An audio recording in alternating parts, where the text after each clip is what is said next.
Hey, I'm Derek Daniels, State Farm agent here in Northport, Alabama. You already know us as the #1 home and auto insurance company in America. So let me show you the team that makes our agency great. This is Red. When you call or stop by, his is the first friendly face that you'll meet. His dedication to our customers is unmatched. He works hard to keep things running smoothly. Here's Victoria.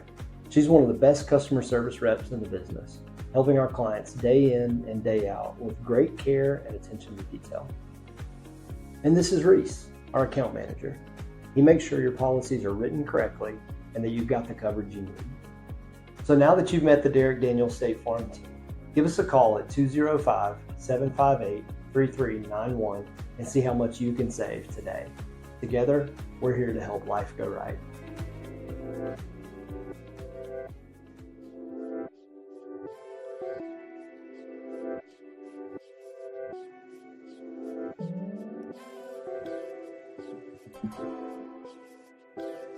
This is The Joe Gaither Show on BamaCentral.com.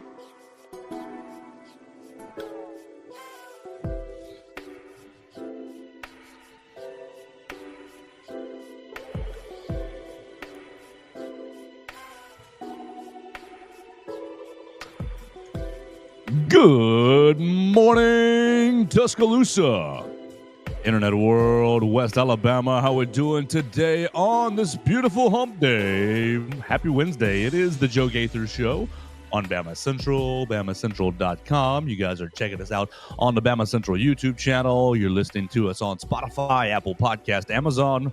We appreciate you so much. Hope you guys are having a great Wednesday, getting ready to have a fun day with us. Mason Woods hanging out with me in the Derek Daniels State Farm Studios.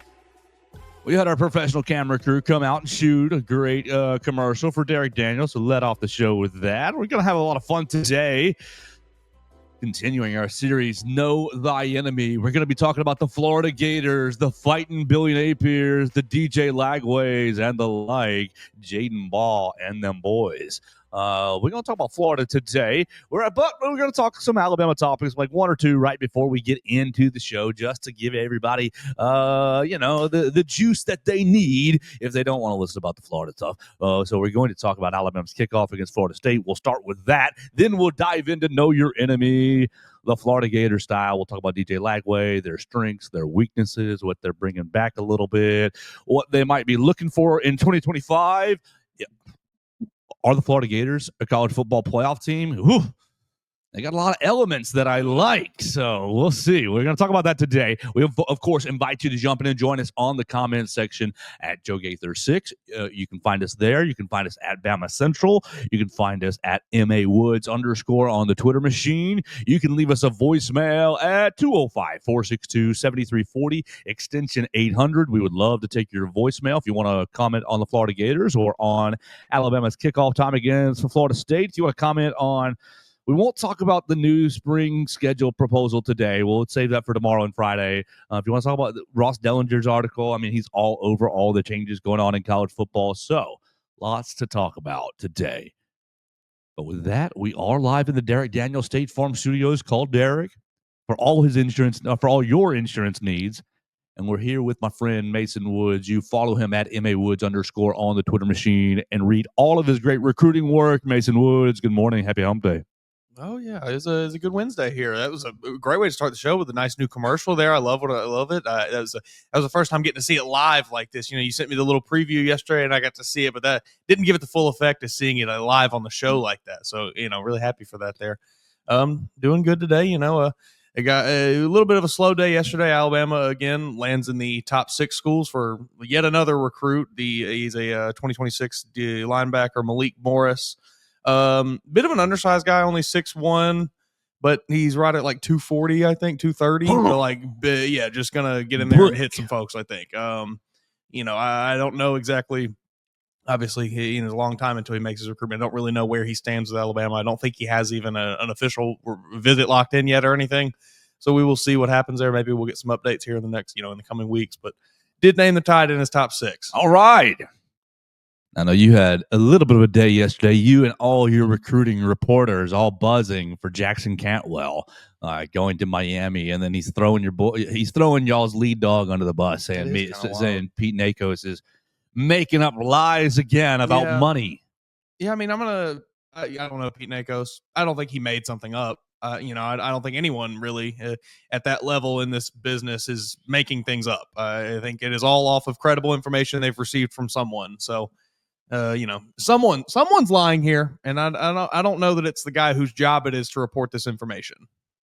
Yeah, that'd be, oh boy. You start trafficking in lies, then you find yourself in some hot water pretty quickly, I think. But good luck, Jackson Cantwell. Sure. If you're not paying attention, it's fine. Jackson Cantwell, number one offensive tackle in the upcoming class, 2026. In the 2026 class, announces he's going to Miami. Kind of had it down to Oregon, Georgia, and Miami. Yeah, and had considered Missouri for a while, but they got out of the race pretty quick. I don't think Missouri could have afforded the $5 million a year that was allegedly offered to Jackson Cantwell. No. That is insane. I hope that is allegedly, and I hope it's wrong. I do too. I sincerely hope that is not an accurate number figure that we've been, has kind of been reported over the last day or so. Gross. Yeah, that is gross.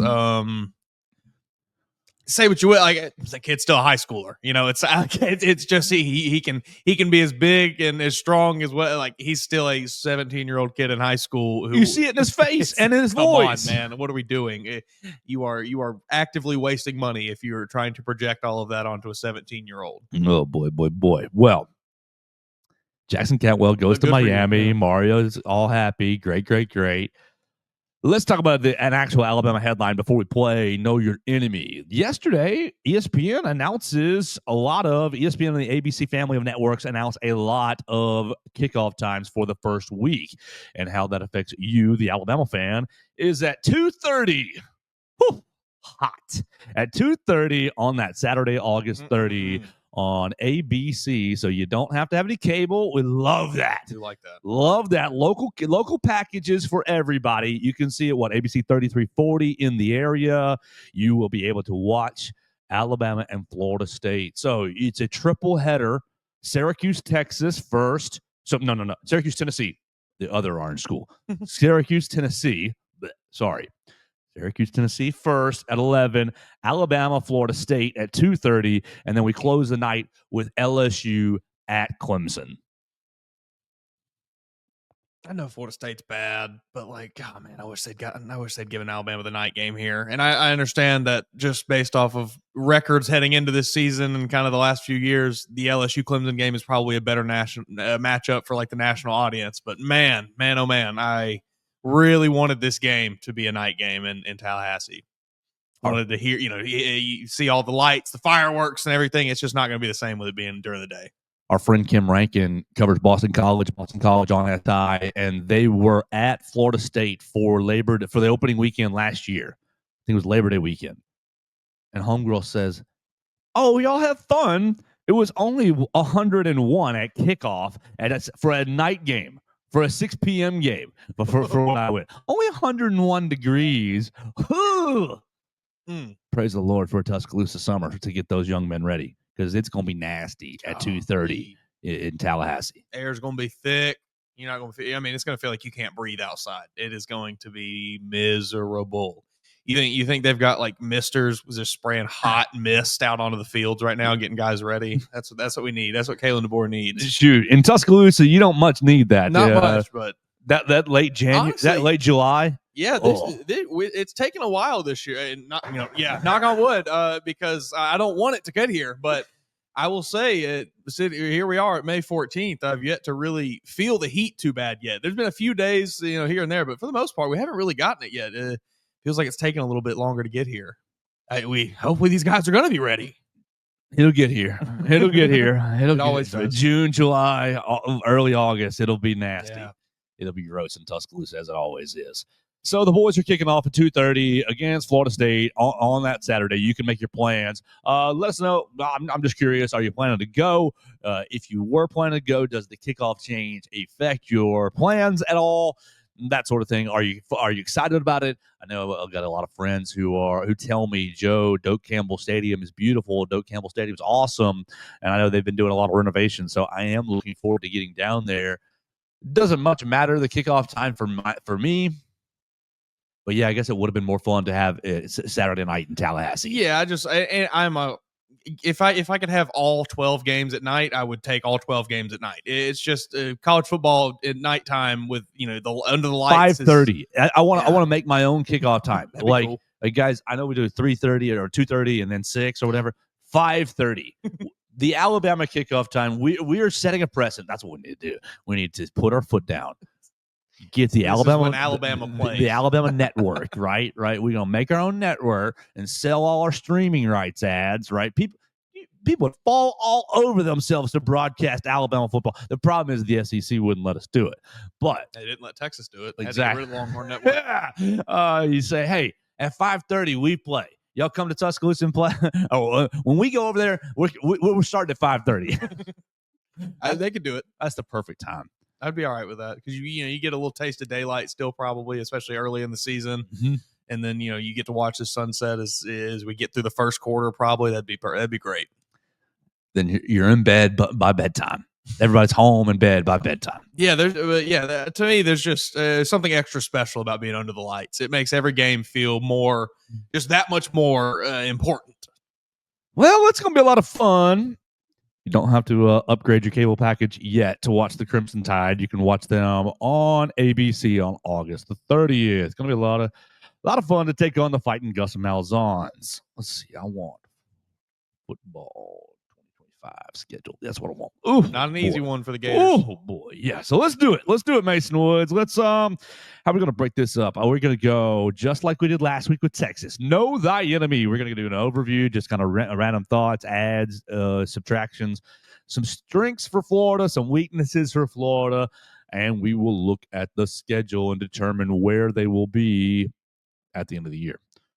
So, the end of the year, Florida finishes last year, and everybody's like, okay. Florida enters last year's season, and everybody thinks Joe thinks that Billy Napier is going to get fired. I think that Billy Napier was going to get fired, but then ended the year on a 4-game winning streak, beating LSU, Ole Miss, Florida State, and Tulane. All right, you lost back-to-back to Georgia. And their schedule last year was disgusting as well, but started slow, lost to Miami, really bad. Miami ended up being fairly good through the year. Sure. I think Billy Napier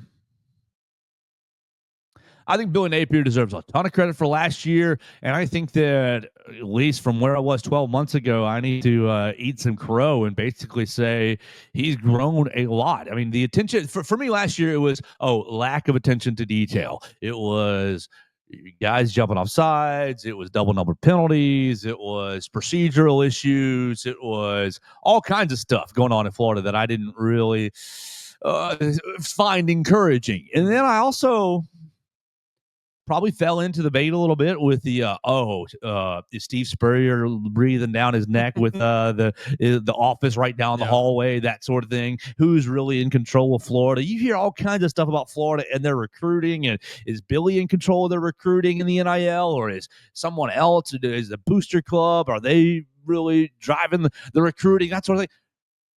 Ultimately, though, man, just weathered all of that, and I think he's got Florida in a good spot. I tend to agree. I was basically in the same boat as you about halfway through the season last year, where it's like, man, they are going to fire Billy Napier at the end of this year. He's not for the long haul here in Florida. But they go on that stretch the back half of the season.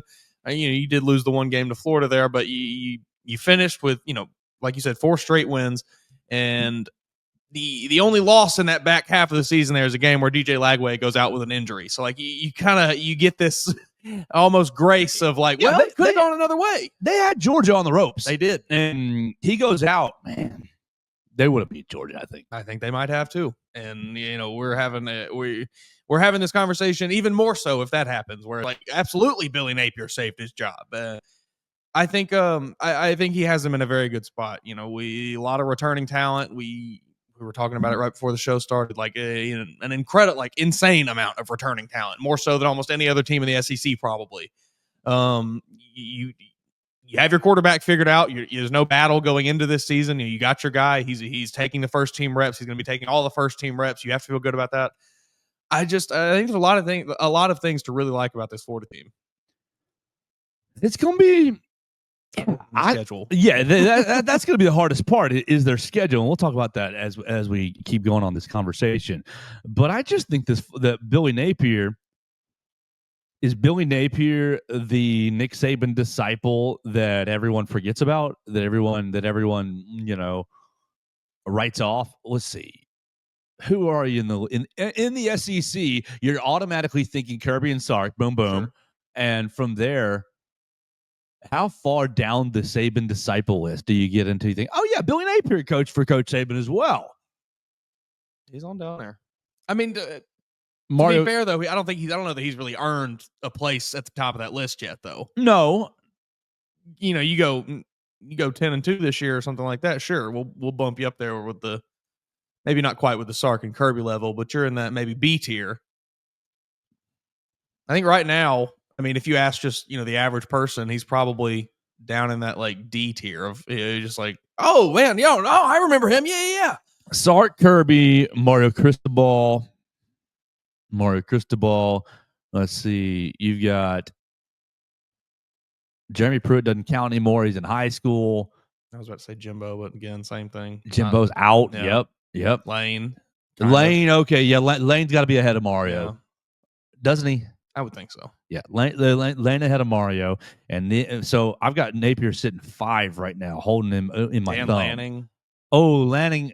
I mean, 1-2 years. Does that really count? Do we really count that one? Is Lanning? Yes. I guess if Lanning is actually an offshoot of Kirby Smart, then he's definitely an offshoot. We did not talk about that video on this show, but that's why Nick Saban retired. Tell him the video of, I don't even remember what the recruit's name was now. He was an edge rusher. I don't know his name. Edge rusher, 4-star recruit, whatever. That did not have swimsuit on. Did not have a swimsuit on. Is in his underwear, lounging poolside with 2 women who I don't know if they were a part of the video, if they were just there. And I think they were props. That's what it seems like. That's what he uses them like in the video. He just has them there to be by his side. He stands up in his underwear once again, a 17-year-old kid, a minor, not an adult, and he says something. You ready, coach? Camera pans, and here's Dan Lanning in his underwear too. Lanning got a swimsuit on. Okay, it was real. All right, good. At least he has, but pops the top, they jump in the pool together, and it's so strange. Yeah, it's just so like that is why Nick Saban retired. Those are the reasons. Those are the things that push Nick Saban out of this game. The Brian Kelly's getting on there and grinding on his recruits on the spinning platform. Dan Lanning jumping in shirtless with a kid into a pool. Those are the things that knocked our lovely coach out of this game. Well, if Coach Saban would have made him put swim trunks on, it was compression shorts at best. It was my boxers is what it looked like to me. Made me very uncomfortable. Yes. Should have made Dan Lanning very uncomfortable. This video is cool. Good idea. I'll jump in the pool. Just let's get you some Oregon swim trunks. Let's get you some black swim trunks where your privacy is not exposed to everyone. Yeah, I mean, to be honest, I don't really even understand the jumping in the pool. I mean, just excited. Sure, I guess. Maybe just throw on a helmet or something. You are a football player. I don't know. The very just weird. I don't know whose. I hope that was the kid's idea. Right. I'll say that. Coach, I'll commit right now if you'll jump in this pool. I hope that was not someone on the social team or something that got him to do this video. I hope that the kid said, "Hey, can we do this?" And they just went to his whim. But yeah, did not like that video. Really did not like that. They just these coaches are. And sometimes, not all of them, but a lot of times, make fools of themselves to get these recruits. And it almost feels like the recruits are just kind of taking advantage of the coaches to point and laugh at them so that they can make them do whatever they want. Oh, who else did we were missing? Mike Loxley, Brent Key come to mind. Kirk Cignetti. Oh, yeah. Cignetti. Charles Huff. Butch Jones. Oh, gosh. Lance Taylor's at Western Michigan. Former coach. Dable. Does he count? Yeah, he's in the NFL, but all right. The rest of these guys don't count for me.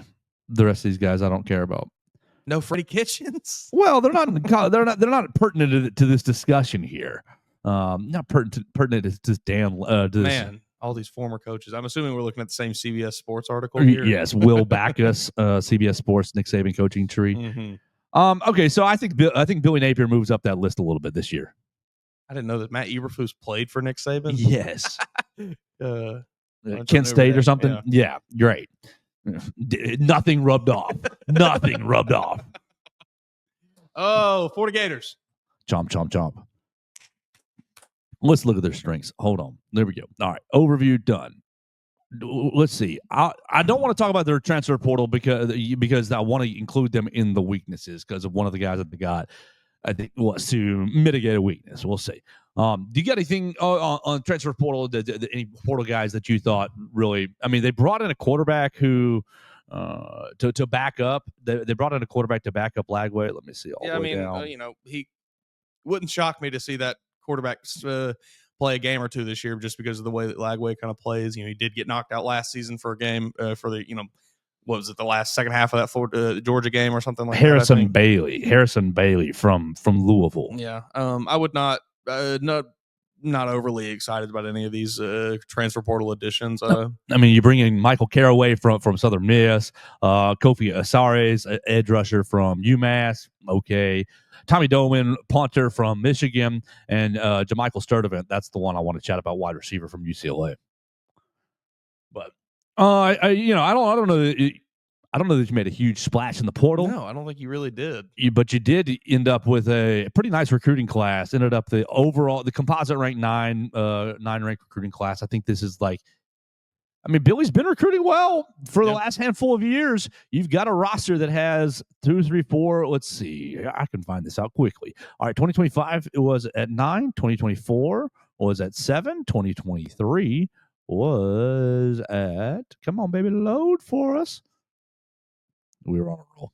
2023 is at 13. Okay, so we slipped out of the top 10 just a little bit, and Billy Napier was there. Let's see, in 2022, he was 17.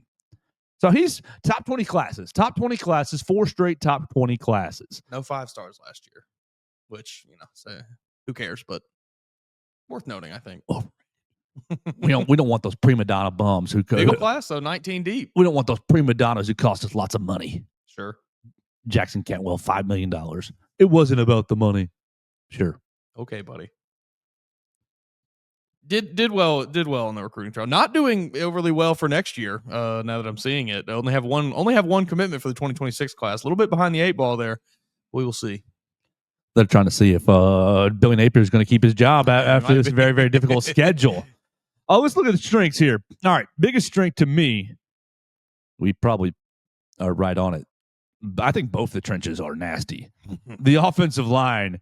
Oh, yeah. What did Josh Pate say in that clip? 5,000 snaps returning. I think that's what it was. Oh, preposterous. It feels like not even a real number. That's a fake stat, Josh. You made that up. Late kick, Josh. No, he did not. Just want to make that clear. He did not. Yeah. I mean, it is a lot of big boys up there for Florida this year. I don't really know what else to say other than just you said all you can really with the just how much that is returning talent. They are returning so much experience on that offensive line. And that is so extremely valuable in college football. Austin Barber, redshirt senior. How would you say this name? Kenya Harris? Nigel Harris? I bet that's how you're going to say that. Nigel Harris, right. Junior left guard. Jake Slaughter, senior center. Our old friend, Damian George, right guard, senior. He's like graduate. Senior transfer. Golly, senior graduate transfer. He's like 7th year. He's been in college forever. And then Bryce Lovett, redshirt sophomore, is your youngest player on expected to start. And so you look across the entire offensive line and, DJ Lagway, we struggled to keep you upright a little bit last year. You got hurt here and there learning to play as a freshman. But how about this brick wall to stand behind and maybe try to guide this team down the field? Yeah, I think you feel pretty good about it. Obviously, DJ Lagway was electrifying last year and a lot of flashes here and there. Now, looking at he was not quite as electrifying as I remembered him being. He only threw for 1,900 yards, 12 touchdowns, 9 picks. So he did struggle a little bit, but he was a roller coaster. Yes, it was really, yes. really good or Exactly. not so hot. So you saw the flashes of it being really, really good. And, with just better protection up there, I think you kind of have to at least hope that you're going to get more of the good side of DJ Lagway this year. Really, though, this offensive line looks good, so good that I would maybe take the ball out of DJ Lagway's hands a little bit and just say, Jaden Ball, how many carries can you take? Towards the end of the year, he ends up taking 22 carries against Kentucky for 106 yards, 17 carries against Georgia for 64 yards, 19 carries against Texas for 88 yards. My man's had 5 touchdowns against Kentucky in that game. Excuse me, 1 against Texas. He only had 6 carries against LSU, but popped off for 65 yards. He ends up the year 673 yards and 7 touchdowns. But as you look at his game logs, the production just goes up, tick, tick, tick, tick, tick. I mean, that's 673 yards, but he's averaging over 5 yards a carry. Like, the guy is, you put the ball in his hand, he's going to make plays. He's that kind of running back, he seems, at least. I think you are a bit. I think you're right where that Florida kind of has the opportunity this year to say, all right, DJ, you don't need to make all the plays. We can take the ball out of your hands. We can let the other guys work a little bit, especially this running back. And then when we need you to do your thing, we need you to do the DJ Lagway thing. You can go do it. And if Jaden Ball gets a little banged up, you're still bringing back Jacoby Jackson. 95 carries last year, 509 yards, and 7 touchdowns also. So together they were at 223 or so, 230 carries roughly for 1,100 yards and 14 touchdowns that you're bringing back. Feeling pretty good about that, I would think. You probably want to get more yardage out of that, but I mean, Montrell Johnson's gone. So I mean, just the average. Montrell Johnson, or Jacoby Jackson, averaging over 5 yards a carry is like. I think it's a matter of getting the ball in their hands more. Just give them more opportunities, and they're going to get the yardage. I think Billy Napier is going to try to punish teams this year and say, it may be 3rd and 4, and that's when DJ Lagway has every. You got everybody on their heels. Right. Every play at your disposal. Am I handing it off? Is it a play action? Is it a screen? Is it a bomb? Is it a slant? Is it a hitch? It's only 4 yards. How the heck do I just defend the 4 yards? Like, I think they're going to be hammering teams and trying to get DJ Lagway into, it's 3rd and 5. It's 3rd and 3. It's, Keep him out of, you're throwing into triple coverage, buddy? Because the defense is just as nasty to me. Defense is extremely nasty. It starts, I think, maybe Tyreek Sapp is an edge rusher here. 7 sacks last year, 13 tackles for loss. I'm reading here is he had PFF gave him the highest grade amongst edge rushers by a Florida defender since 2019. So the seventh best edge rusher returning according to PFF in college football. Stud. And then you got Caleb Banks, defensive tackle, Cam Jackson. I was looking through the roster earlier, and a lot of these guys are young, but they do have replacements for the near 400 pound, like, it's just space eaters. They've got 2 freshman Stephon Shivers, 399, and then where was the other guy here? I know I had him. Sebastian Scott, sophomore, 3.6. Like, 2 guys are just going to eat up space. I guess this team is very good. Like, this Florida team is so good, so talented. It's just going to be, can they get through their schedule? Like, they are very, very good. Yeah, it's going to be up to you, Billy. How do you coach this team week to week to week? Get them prepared. I mean, you got all the pieces. You got a lot of noise. What is this Aaron Childs kid that I'm seeing all kinds of articles? Redshirt sophomore, Aaron Childs, a spring football linebacker, apparently was called an alien. Called an alien last season as a freshman. Says he's going to get a lot of run. I'm trying to see recruiting. That's what I wanted to see. I wanted to see if he was just some big time recruit the class before. Now, 4-star recruit, but I've got 3 or 4 different articles about him popping during spring, too. So, only 6'2", 235, so not physically like that unique, I guess, but seemingly had a pretty good freshman season. Right. So, a Florida strength coach called linebacker Aaron Childs an alien before his freshman season because of exceptional work in the weight room. With Shamar James leaving for the NFL draft, Childs and Miles Graham will have a chance to make an impact on the defense this season. Graham had 30 tackles and 1 sack. Childs had 23 and 1 sack. He concludes. Great.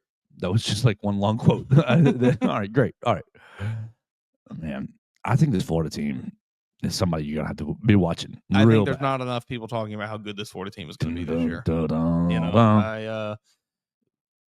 I would not shock me. You asked if they're a college football playoff team. I don't think that shocked me one bit if this team's in the college football playoff this year. A lot of it's going to rely on the quarterback play you get from DJ Lagway, probably. But as long as that's competent, I think you have all the pieces elsewhere to be a real good team. Florida's a interesting team program in my little sphere, just because I know so many Georgia fans and so many Tennessee fans, and it's like the mutual hate they have for Florida. I was birthed in the Georgia household, and so Florida hatred was always right there with me.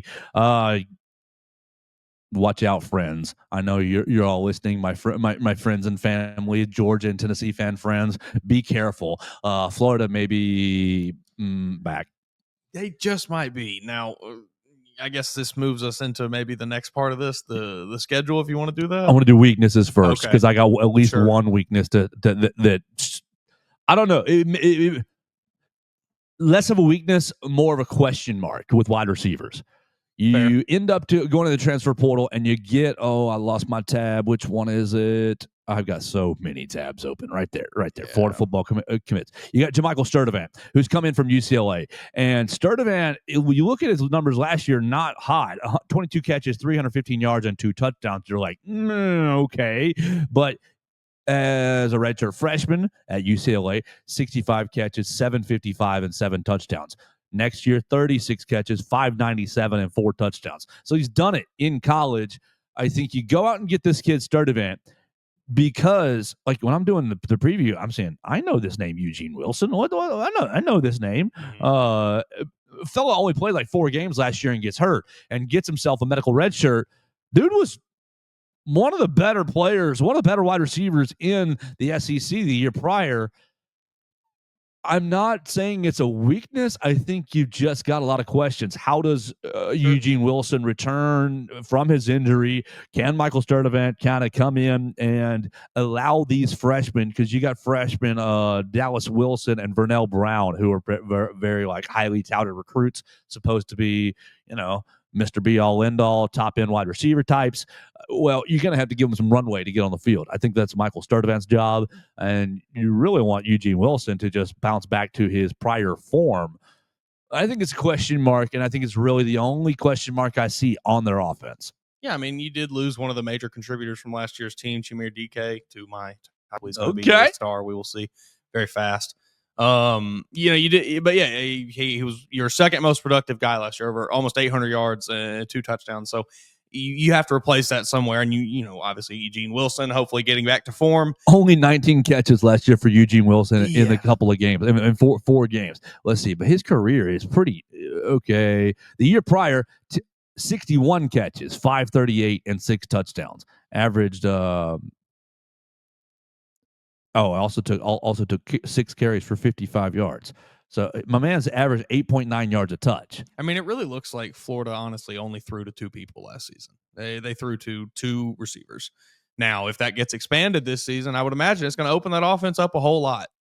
And I think probably last year it was mostly a result of only feeling comfortable about 2 of the guys. So we're just going to load the box every time we play Florida?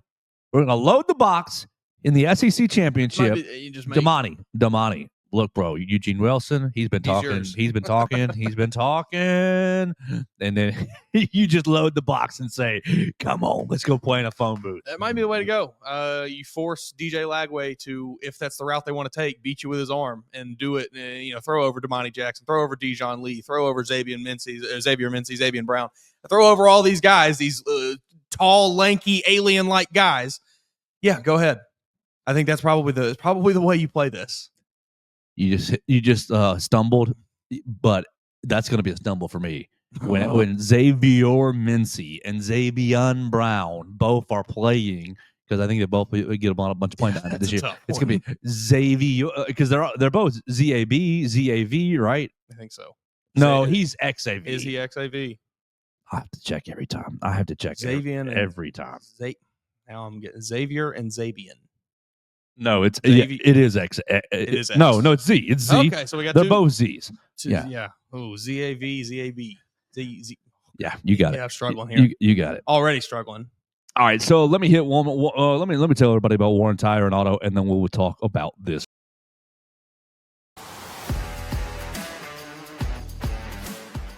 So my name is Russ Warren, and I'm one of the owners here at Warren Tire. We started in 1961. My granddad on University Boulevard, so we've been kind of a staple here in the Tuscaloosa and the University of Alabama community since then. And so thankful to be in the third generation. And we have 2 locations now in Tuscaloosa. We're right here at the 15th Street location right now, where we just do tires, brakes, and alignments mostly here. Our university location does oil changes, engine work, air conditioning work, front end work, the whole 9 yards. And so any of our 2 locations, you can come check us out.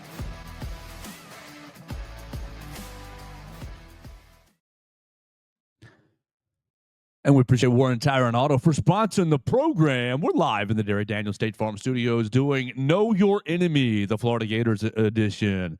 We talked about strengths. We talked about maybe a weakness or a question mark. Obviously, where Billy Napier is in the SEC.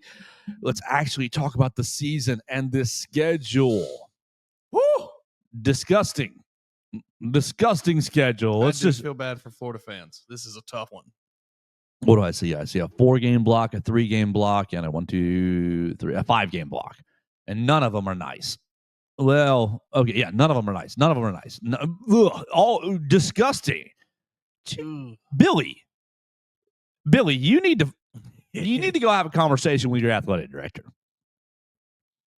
But I guess, like, how do you mitigate this? But because you are going to have Miami and Florida State on your schedule, like there's really no other. Look, bravo! This is what a schedule should look like, Greg. We're sitting here talking about how disgusting it is, but like this is how every team should be. Yes, we gonna go find us 2 other rivals outside of our conference and just bake in there, and we're gonna find us the next biggest school in our state in USF and play them. Like, this is great.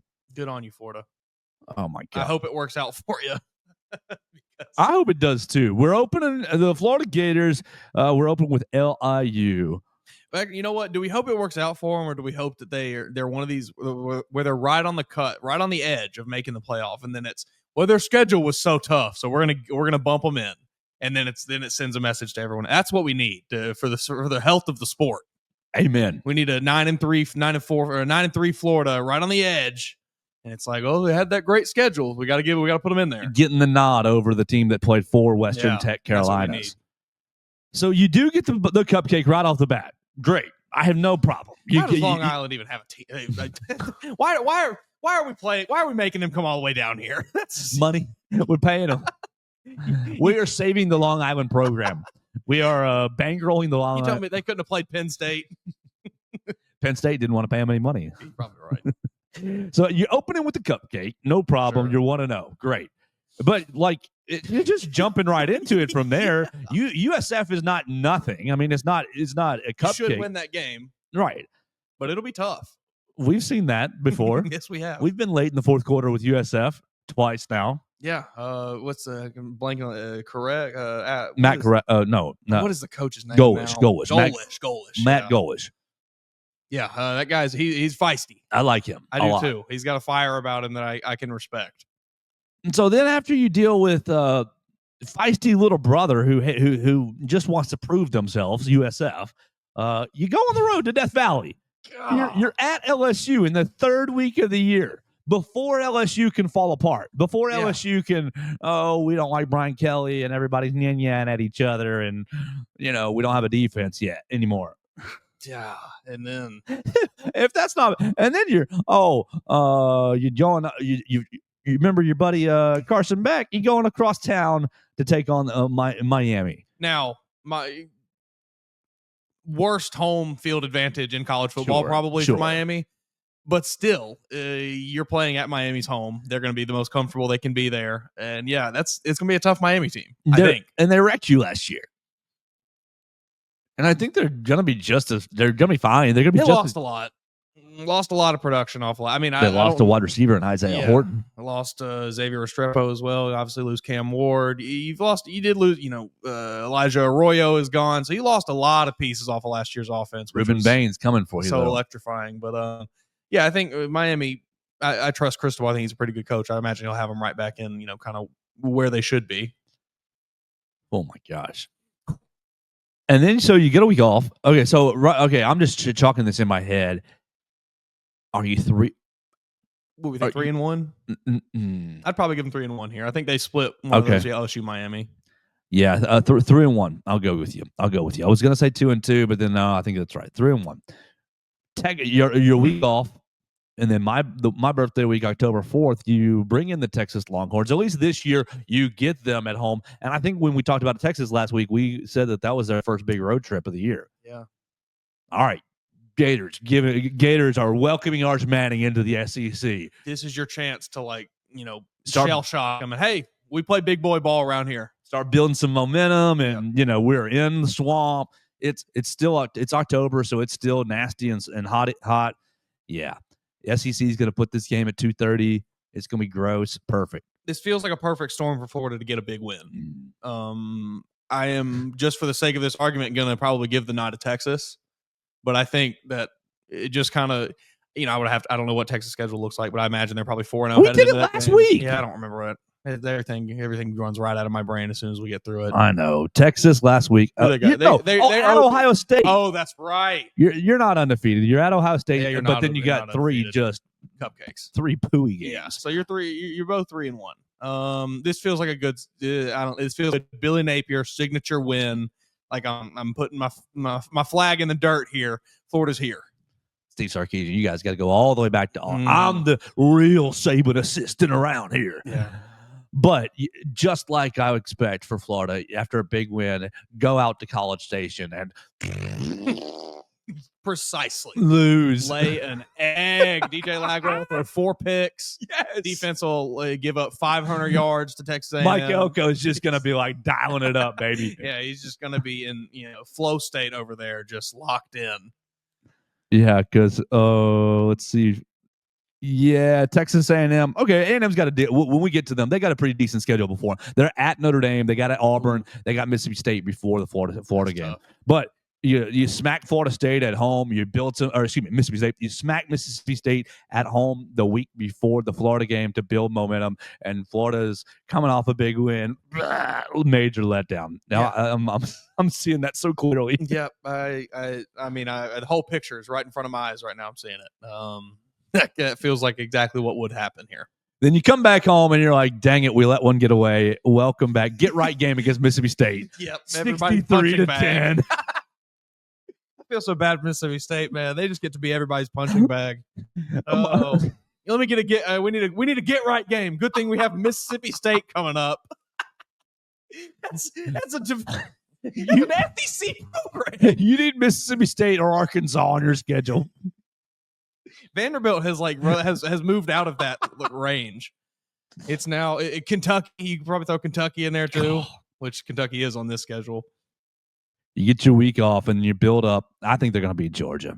I got that feeling. That too. After last year and just the rivalry, I think they're going to beat Georgia. Sorry, Dad. I love you. I love you, Mom. You get them at home too. Like that's no. Oh, Jacksonville. Jacksonville. Which we'll see. That's a weird situation in and of itself. I would like to go experience it in Jacksonville, but I also have a little bit of y'all should just play this game at home.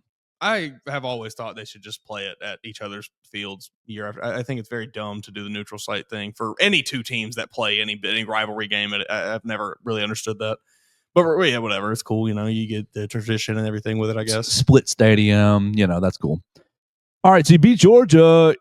I'm saying they're going to go and beat Kentucky on the road. Okay. And then you're at Ole Miss. And Ole Miss is going to want a piece of you after what happened last year because you basically kept them out of the playoffs by upsetting them. That's going to be a fun game. November 15th, Lane Lane Kiffin and Billy Napier. Lane's had that one circled. He's been thinking about that when he's doing his Pilates classes in Oxford here, when he's going on his podcast circuit. It's right there in the back of his mind, Billy Napier. You think he looks at Billy Napier and because I don't think Billy Napier is a bad looking guy at all, but I also don't think that he prioritizes No, I know what you're saying. I think Billy Napier is much more of just a football. I'm going to roll out of bed and go coach a football team. Yeah, I'm going to splash some water on my face. Yeah. Nothing wrong. Sorry, coach. Not talking to any bleep at all. But I bet you Lane Kiffin thinks he done moisturized. Yes. Look at his shoes. He don't take care of it. Look, he's been wearing that same belt for 5 years. His pants fit terrible. And Billy's like, I'm just trying to call plays. Yeah, I could see that. He's sitting there doing those classes oh. And it works for Lane, getting his Botox on. Yeah. All right, so I think Lane gets his revenge. That's my third loss. That's my third loss. 3 losses now. I have either LSU or Miami. I have at Texas A&M, and now I have at Ole Miss. And then you get Tennessee at home. You lost to Tennessee in overtime last year. Tennessee is going to lose this game. That's just the way it goes with this rivalry away from Knoxville. Pretty sure, without looking it up, it's been 20-something times in Gainesville. Actually, why don't I look it up? Because it's fun to dunk on Tennessee. Winsipedia. That's great website. Florida, Tennessee. Let's see, because I want to see how many times in a row they have lost in Gainesville.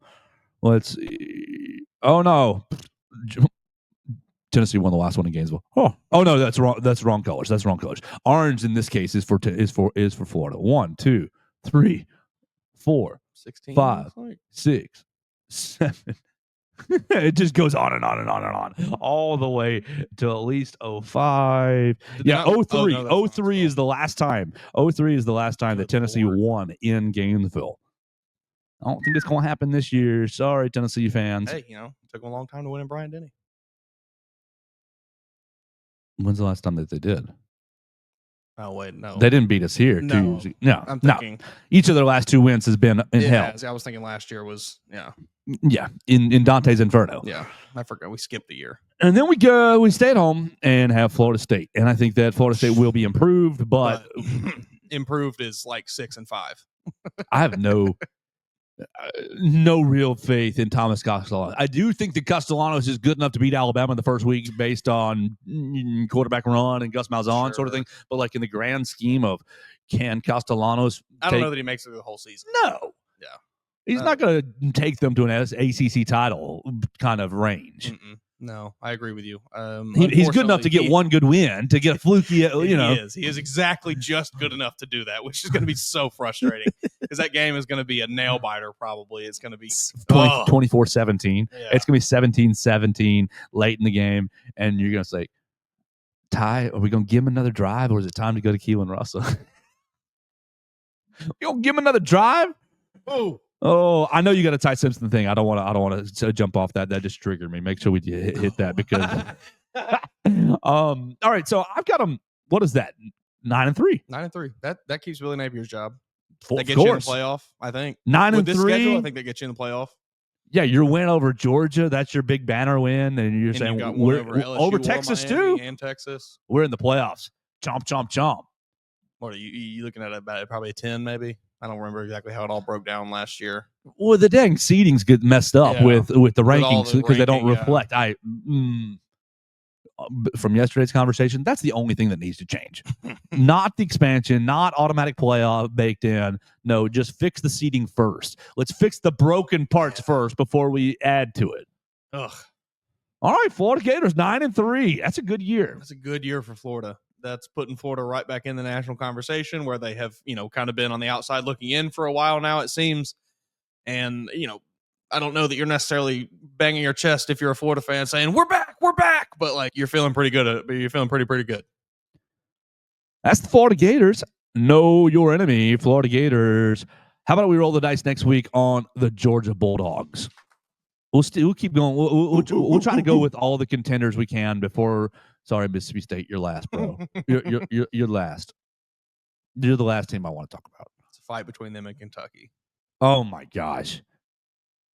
Yes, and like Arkansas, honestly. Well, no, Arkansas. Taylor Green excites me a little bit. And Pittman's at least Yeah, a ball I like coach. Sam Pittman. Right. He at least come on, guys, we'll fire you. I don't think Mark Stoops. I think Mark Stoops has been coasting on easy mode. Yeah, and I don't have any issues with Jeff Levy at Mississippi State. I think he's a good coach, but it's just like the situation's just dog water. Yeah, what are you it's just not good. What are you gonna do there? You got no money, you got no resources, you got no facilities. Hashtag come to the SIP. Yeah, you got Lane Kiffin up there doing right in your rear end. It's not a good spot to be. So I think Florida's in line for a fun year, in line for a good year. Watch Billy Napier go 5-7 and have everybody go, what happened? Yeah, make us look stupid. Please don't, Billy. All right. Well, that's been a lot of fun. Know your enemy. We talked about the Florida Gators. Let's transition real quick, and we'll tie it in. Mr. Brett McMurphy gives Circus Sports over-unders. So I said 9-3 for Florida. Oh, my gosh. I need to go to the window right now. Florida's win total from Circus Sports. It will take me, 8 months to cash in? 8 months to make money? But I'm making money on Florida at 7.5. Yeah. Come on. That's crazy. I mean, that feels disrespectful. It's just because of the schedule. But that's disrespectful. Well, what other... Okay. Got to give them at least 8. Let's just be... Okay, Joe took a risk saying they beat Texas, but I also take a risk saying they're going to lose to A&M. Flip-flop both those, or give them both a loss. You lose to both the Texas teams, you're down to 8. I guess the Georgia loss, or maybe they're losing both LSU and Miami. Yeah. I don't know. I think it's going to be tough for this Florida team to win less than 8 games. I agree.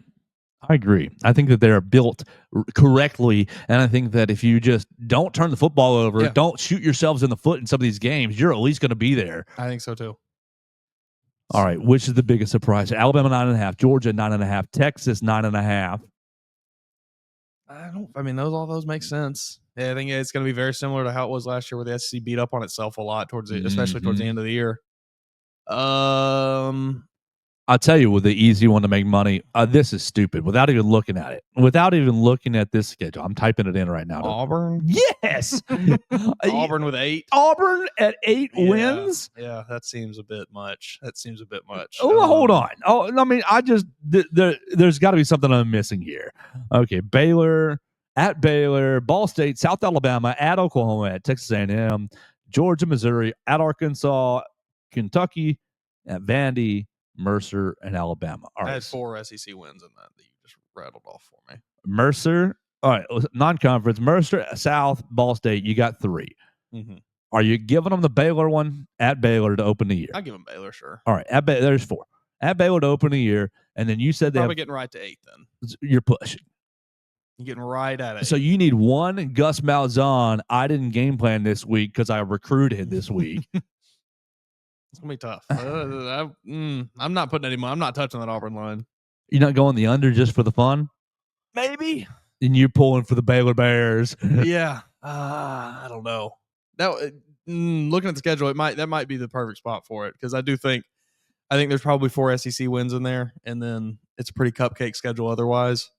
You lose to Oklahoma. You lose to A&M. You lose to Georgia. Yep. I think you're beating Kentucky. You're beating Vanderbilt. Missouri. Missouri. And you're probably beating Arkansas. No, Pavia's going to get them.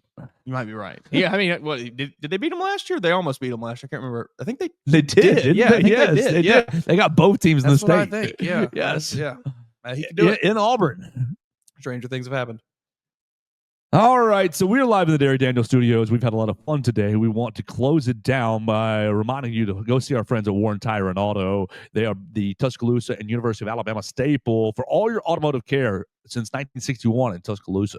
They're in their third generation of family ownership. Russ Warren would be happy to take care of you. All you got to do is see him on 15th Street, and he would basically work on your car himself.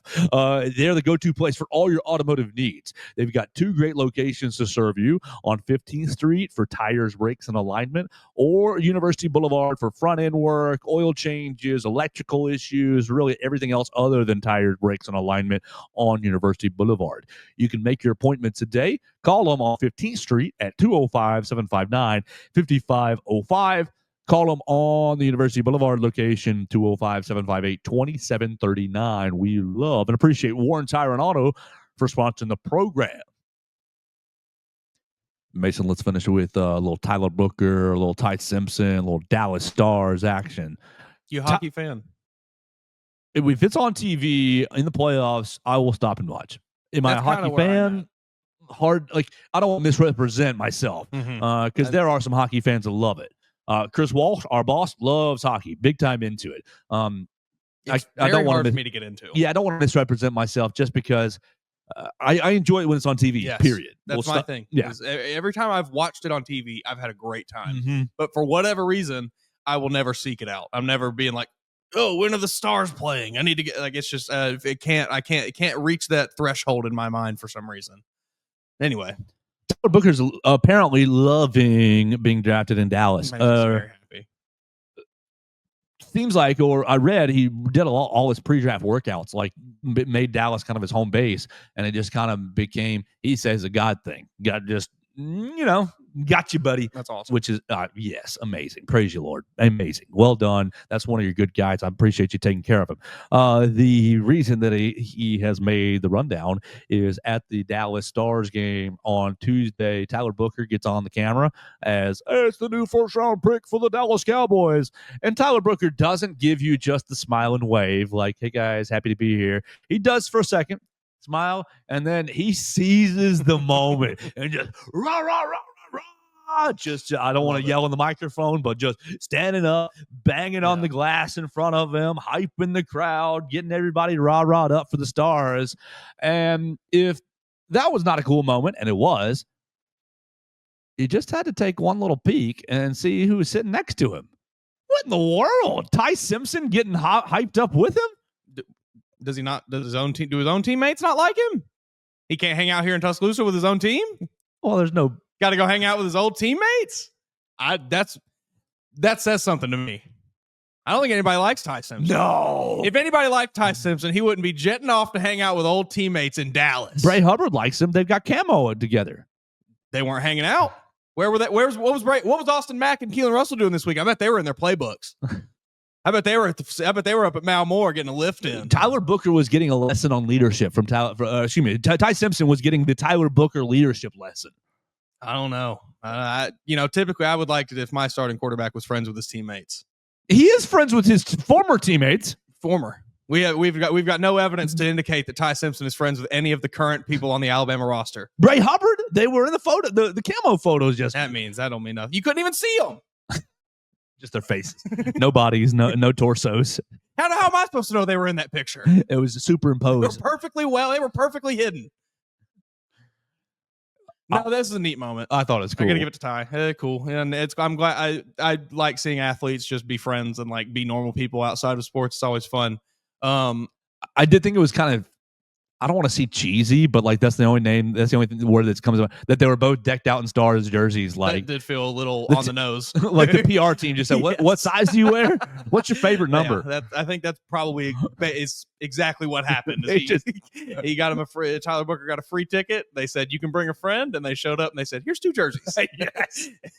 But hey, regardless, a good clip. I would, and we probably never will see it because it's just the way that it goes. But I would love to see any bit of actual like outside of football interaction between Ty and the team, his teammates that he's going to be playing with this season, because he's not going to be playing with Tyler Booker anymore. I know that they're good friends. I know that they're best friends, and like that's cool, and we all are happy seeing it. And you got your crimson goggles on. It's awesome. But I would like to see him interacting with this year's team, maybe a little bit. Just give me a taste of it. Yeah, he was at the NFL draft with the departees. Yeah. I don't know. Alabama. We need to see 20 questions with Ty Simpson and the wide receivers. Yeah, something. We need to see tic tac. We need to see hacky sack with Ty Simpson and the wide receivers. I know he's a golfer, so let's put a foursome. Simpson. Let's put Simpson, Brailsford, Ryan Williams, Ryan and running back. Wilkin, Ryan and it's just somebody juicy, somebody that's going to keep the Olaus, yeah. Put them all on the golf course. You guys are playing 9 holes. That'd be sweet. We're just going to follow you around. 3 holes. Come on. You got a lovely new facility over there you can use. Oh, show off to everybody. Yes, that's perfect. 3, that's a 10-hole course technically. Go play the 9 and then make some silly wager on the 10th, like, whoever loses does some sprints. They never do it, but I'd love to see like wide receiver versus defensive backs, like 3-on-3 basketball. Everybody would just play too hard and they'd hurt each other probably, but that would be electrifying. Yeah, Alabama. You talk about some intensity, you'd probably see some intensity there. Yeah, a lot. The problem is you probably have to use language sensors. Certainly. That's fair. But that's okay. That's okay. That's part of it. That's part of the competition. It's part of it. All right, we've had a lot of fun today, Mason. I appreciate your time talking about the Florida Gators. Next week on Know Your Enemy, we're going to do the Georgia Bulldogs. I will check in with Miss Katie Wyndham tonight, see if she wants to join us tomorrow to talk about the Alabama softball NCAA regional right here in town against the Virginia Tech Hokies, and 2 other ancillary programs are in town. I forgot them already, but she's got them. We'll see if she wants to chat with us tomorrow. We'll talk about new spring schedule. Ross Dellinger teasing some OTAs, college football OTAs. The coaches would love it. The coaches would absolutely. I would love it. I would love it because you could actually do something in spring you do OTAs first, you get all the basic install out of the way, and then we can actually do some football in spring. I would love it. So we'll talk about that tomorrow and so much more. We had a lot of fun with you guys right here in the Derek Daniels State Farm Studios. We appreciate Derek for sponsoring the program so much. Call him 205-758-3391. They are upstairs right now. They'll get you on and off the phone, give you all the information that you need, and give you local coverage that will take care of you when things go wrong. And unfortunately, things will go wrong. So call Derek Daniel, 205-758-3391. We had a lot of fun. Subscribe to the show, Spotify, Apple Podcasts, and Amazon. We will talk to you tomorrow on Bama Central and BamaCentral.com. Thanks for joining us on today's edition of the Joe Gaither Show on Bama Central. Keep up with Joe on all his social media pages at Joe Gaither6. Subscribe, rate, and review the show on Spotify and Apple Podcasts, and be sure to read us daily at BamaCentral.com.